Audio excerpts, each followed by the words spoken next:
It was on the middle of a winter's night in 1654 that the French mathematician philosopher Blaise Pascal had an experience with God.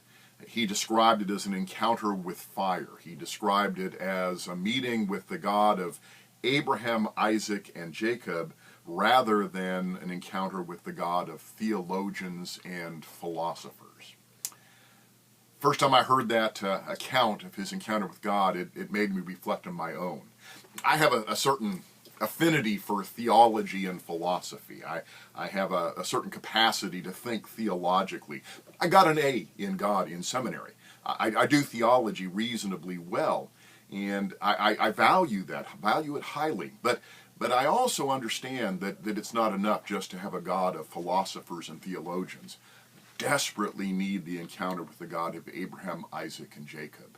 As George Malone put it in one of his books, there are those of us who have tidy doctrine and truncated experience. And that's kind of a description of my spiritual life at points. Tidy doctrine, truncated experience. See, I feel it most powerfully and most often in my life of prayer. Paul Tillich, certainly a God of philosophers and theologians sort of guy, was asked once, "Do you pray?" And the answer he gave is, "I don't pray, I meditate." And that makes perfect sense for the God of philosophers and theologians. You think big thoughts about God. You come to terms with that. And I'm not opposed to that. Don't mishear what I'm saying. What I'm saying is, as good and helpful as contemplative practices are, it's not enough. We've got to do more than just think about God or think big thoughts after God. We have got to talk to God.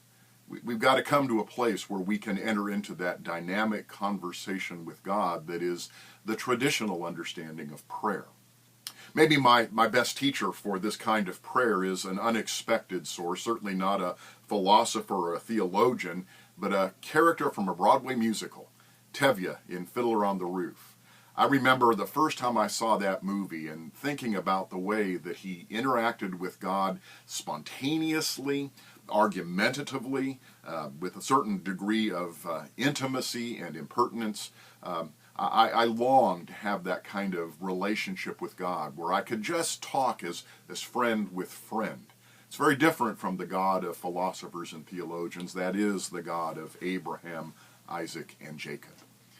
And this season of Lent, it seems to me, needs to be more about that God, the God of Abraham, Isaac, and Jacob, than the God of philosophers and theologians.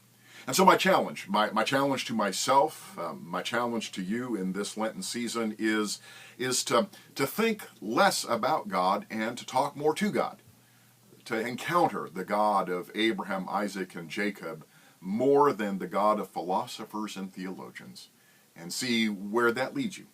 See what that does in the deepening of your relationship with God in this season of spiritual growth.